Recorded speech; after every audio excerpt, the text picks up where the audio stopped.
異国のクリニックで不審な死を遂げた美人インフルエンサー。彼女を死に追いやった医師の横島な思惑とは。2023年6月4日、カンボジアの首都プノンペン、商業地区の中心を黒いスウェット姿で歩いていた女性はビョン・アヨン。韓国の動画サイトアフリカ TV でネット配信を行っている人気インフルエンサーでした。昨日と同じ施術ならそう時間はかからないわよね。そう考えを巡らせながら彼女がやってきた場所はその町に立つ一軒のクリニック。現地で体調を崩していたアヨンは治療のため昨日もそのクリニックを訪れていたんです。海外での治療は不安もありましたが、一度目の施術がスムーズにいったこともあり、彼女はそのクリニックを信用していました。しかしこの後、クリニックの玄関をくぐったアヨンがそこから出てくることは二度とありませんでした。そして彼女はこの2日後、工事現場の排水路で遺体となって発見されるんです。異国のクリニックを訪れた後、排水路で遺体となって発見された人気インフルエンサー。クリニックの中で一体何が行われていたのか。彼女を死に追いやった医師は言動も何もかもが嘘だらけだったんです。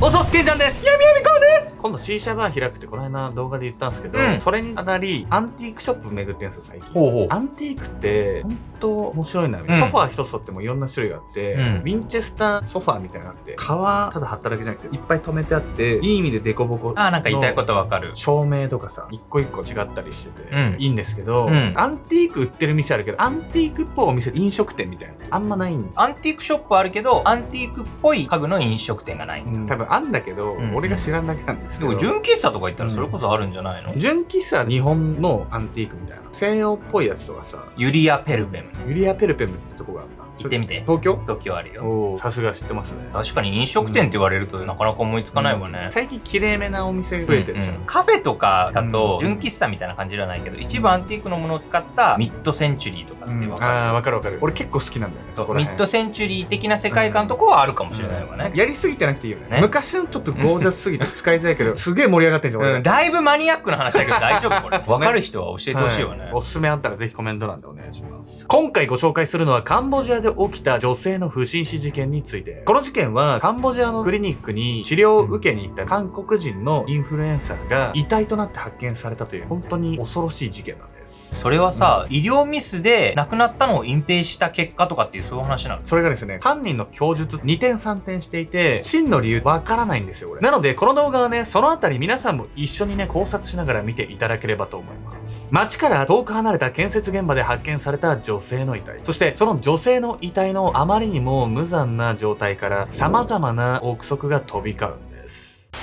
赤い絨毯。2023年6月6日、カンボジアの南部に位置するカンダル州。朝早く建設現場へ出勤した作業員は怪げそうに目を細めて言いました。誰だこんなもの捨てたの。作業員が遠目に見つけたのは工事現場脇の排水路に浮かぶ赤い絨毯。丸まった状態でロープに縛られたそれは誰かが不法投棄したもののように見えました。しかし作業員はその絨毯の近くへ歩み寄るにつれ徐々に違和感を覚えるんです。これは中に何か入ってるのか。ほどけないように3箇所を頑丈に縛られたその絨毯は膨らみ方から見て何かを包んでいる様子。そして絨毯の端からは人間の毛髪がはみ出ていました。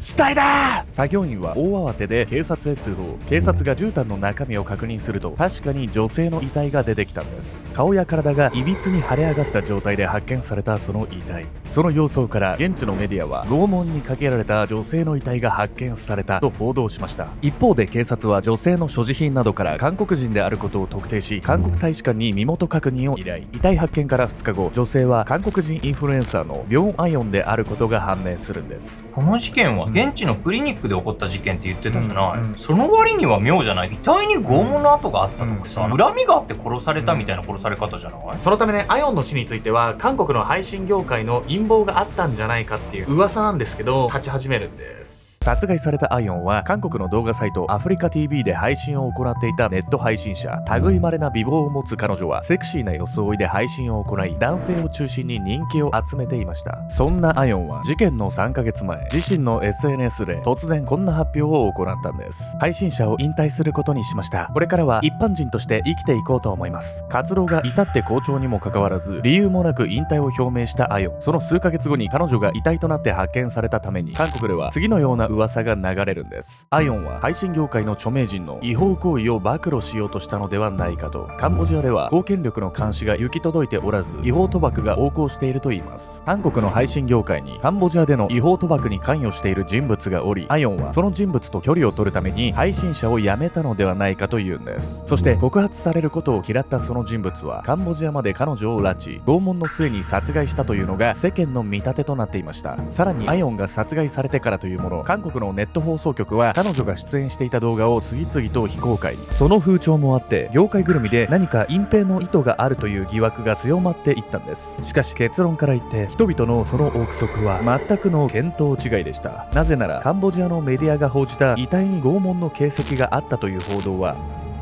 事実誤認だったから。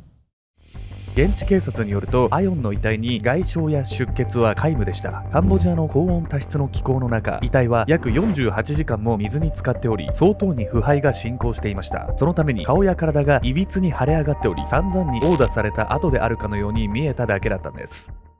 何よそれ、紛らわしい報道するわね。韓国の配信業界うんぬんかんぬんは関係なかったってこと？そうなんです。最初に説明したように、アヨンは事件当日、現地のクリニックを訪れていたんです。近隣の監視カメラ映像から、そのクリニックの医師が犯人であることは明白だったんです。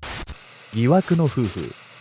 アヨンがカンボジアへ入国したのは遺体が発見される4日前の6月2日。彼女はカンボジア在住の友人の家に滞在していたといいます。そしてこの翌日、アヨンはプノンペンの商業地区にあるクリニックへやってきました。中国人の夫婦が経営していたそのクリニックは地元民からすれば中国人しか利用しないような場所。韓国人のアヨンがそこへ向かったのは、泊めてもらっていた友人の夫が中国人で、そのクリニックを紹介されたためだったんです。ありがとうございました。また明日もお願いしますね。その日はスムーズに治療を終え、経営者の夫婦に礼を告げてクリニックを後にしたアヨン。彼女は約束通り翌日もそのクリニックを訪れます。そして一度玄関をくぐった後、二度とそのクリニックから出てこなかったんです。アヨンが出てきていないにもかかわらず、その後クリニックは玄関の照明を落とし受付を終了。しかし1時間後にはまた照明を灯し診療を再開します。要するに夫婦は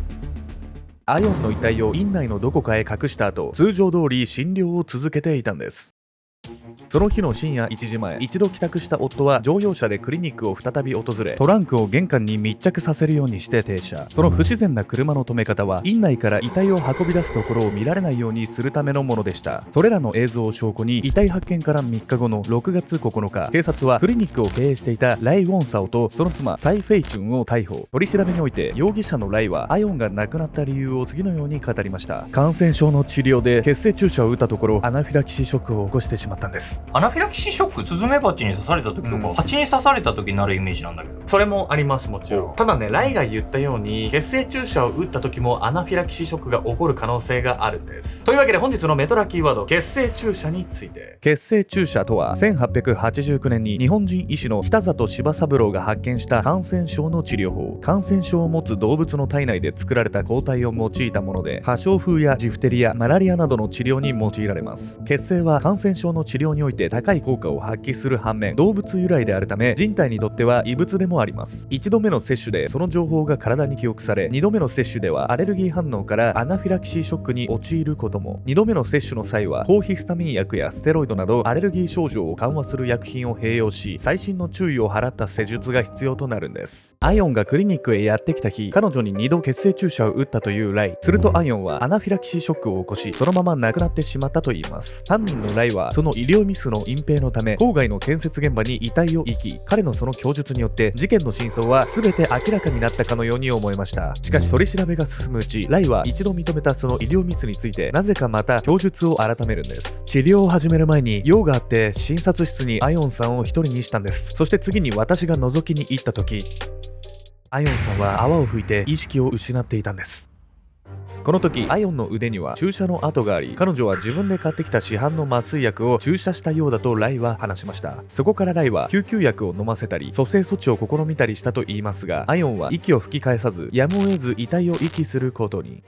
いや、なんで一度さ、医療ミス認めたのに、わざわざこんな言い訳を始めるわけ？患者が自分で注射打ったってさ、さすがに無理があるんじゃないの？ライの供述は、どう考えてもデタラメですよね。というのも、彼にはアヨンを死なせてしまったこと以外にも、絶対に隠さなければならないことがあったんです。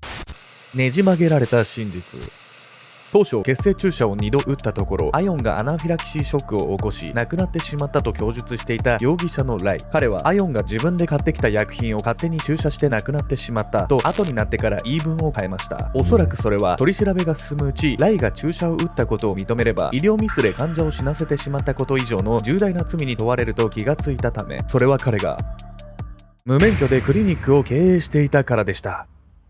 産婦人科、外科、内科をはじめ7つの診療科目を表の看板に掲げ、町の小さな医院にしては手広く治療を行っているように見えた夫婦のクリニック。その実態は第三者から借りた医師免許で経営されていた違法クリニックだったんです。普段は顔なじみの中国人客にマッサージを施す程度のことしかしていなかったため、違法営業が明るみに出されることもありませんでした。一方で健全に運営されているクリニックだと信じ、そこへやってきたアヨン。彼女が薬品の注射を依頼してきた時、夫婦は内心自信がありませんでしたが、看板を掲げている以上引っ込みがつかず施術を行ってしまったと考えられました。もしこれが真実だとすれば、無免許の医療行為で患者を死なせてしまった夫婦は無期懲役刑も避けられない状況。最初に自白しておきながら途中で供述を変えたのは、夫婦がどこかの時点で事態のまずさに気がついたからだと考えられるんです。わけのわかんない言い訳始めたと思ったら、まさかの無免許医？開いた口塞がんないわよ、こんなの。やばすぎっすよね。ここまででもね、十分衝撃的なんですけれども、実はね、このね、事件には犯人の供述が全てひっくり返るような、また別のね、真実が隠されているんです。自身が注射を打って死なせてしまったと言ったかと思えば、次は患者が勝手に注射を打ったと言い出し、取り調べの中で供述を二転三転させたライ。この時点で彼に何らかの隠蔽の意図があることは明白ですが、実はライが隠したかった事実は医療ミスではなかった可能性もあります。そう、この事件にはまだ闇深い事情が隠されていました。夫婦の取り調べと並行してアヨンの検視を進めていた警察は、ある時点でとんでもない事実を知ります。検視の結果、なんとアヨンの遺体からは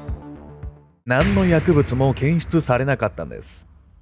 つまり彼女はライに打たれた血清注射で亡くなったわけでも、自身で注射した市販薬で亡くなったわけでもないということ。ではアヨンの本当の死因は一体何だったのか。警察に発見された際の彼女の遺体の状態がその真実を物語っていました。発見時、アヨンは下着を裏返しに履いていたといいます。クリニック内部にはカメラが設置されていなかったため、それ以上の証拠はありませんが、その遺体の状態が性的暴行の疑惑を浮き彫りにしたんです。最悪すぎるわよ。何？たまたま治療に来た患者が綺麗だったから犯行に及んじゃったってこと？本当に驚きっていうか、皆さんもね、僕らもそうですけど、海外に行った時とか、ちゃんと口コミとか評判っていうのは本当に調べた方がいいなって、やっぱ現地の人だったらね、そういう情報ってあると思うんですけど、海外から来たら一層ね、いつもより気をつけないと、僕みたいにひったくられちゃう。みんな病院とかはね、そんな怪我しない限り行かないと思うんですけど、マッサージ屋さんとか行くじゃないですか、海外とか。それも危ないよね。密室二人きりとか特に危ないわね。そうそう。本当にね、そういった業態とかサービス受けるときは、評判とか、もしくは現地の人に聞くとか、現地のやつも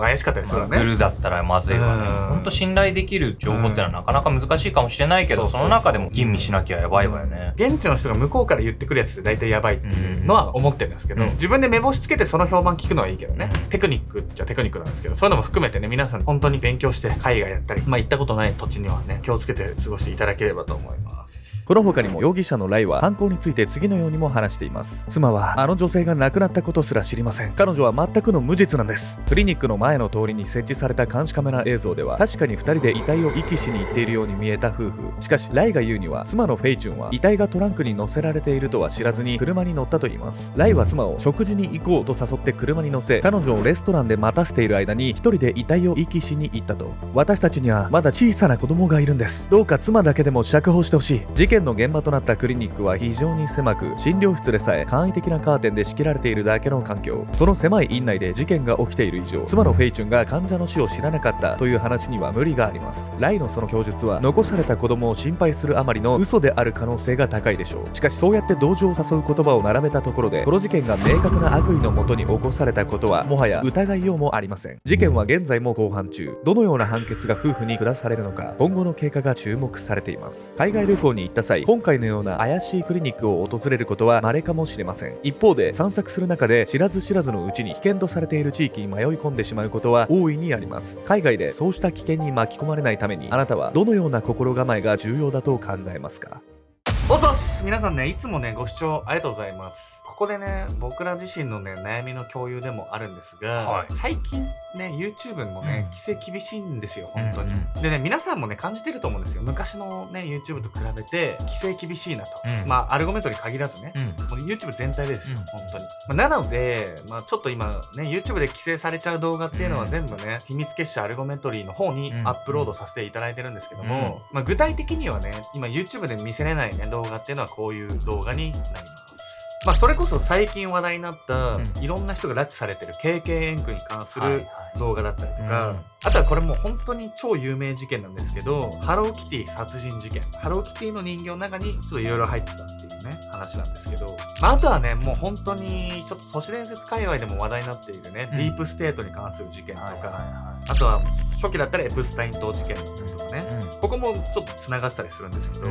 まあ、あとは北九州監禁連続殺人事件だったりとか、まあ本当はちょっと YouTube でやりたいなと思いつつも、ちょっとやっぱもうアップした瞬間に規制の表示が出るんですよ、実はこれ。チャンネルの機器をね。そうそうそう。なので、ちょっと致し方なくね、オンラインサロンの方にアップロードはさせていただいてるんですけれども、まあ、ただね、オンラインサロンも意味はあって、まあ一応このサロンのね、収益の一部っていうのは、まあ犯罪被害者の方だったりとか、あとは災害の被害者の方に寄付はさせていただいてます。まあ、つまりね、これ秘密結社アルゴメトリに入って動画を見るだけで、サロンを通じてね、皆さんも寄付をね、行っていただいてるのと同じになるんです。あとはサロン限定のね、ライブ配信だったり、僕とヤミコさんと1対1でね、本当オンラインでね、お話できるワンオンワンの企画もね、すごい好評なんです。あとはね、これ実際にね、対面しました皆さんと、僕とヤミコさんがオフ会を開いて、東京でね、オフ会を開いた時の様子の写真です。まあ、というわけでね、本当にサロンもコンテンツ盛りだくさんで、こういった感じでね、入ってよかったなっていう声、多数いただいております。まあ、とはいえね、ちょっといきなりお金払ってね、動画見たことないよ、みたいな。ちょっと不安だよっていう方もね、いると思うんで、今回ね、特別にね、もう新春っていうことで、新春無料キャンペーンを実施させていただきたいと思います。まあ今この動画を見ている方が、今このタイミングで入会すればですね、無料で限定動画が見放題なんです。まあ、ですがね、ちょっとこちらの無料キャンペーン毎回好評で、僕らもね、ちょっと上限をつけてはいるんで、いきなり締め切っちゃう可能性あります。なので、今まさにこの動画見てる方は、お早めにね、固定コメント概要欄の方から、秘密結社アルゴメトリをぜひチェックしていただければと思います。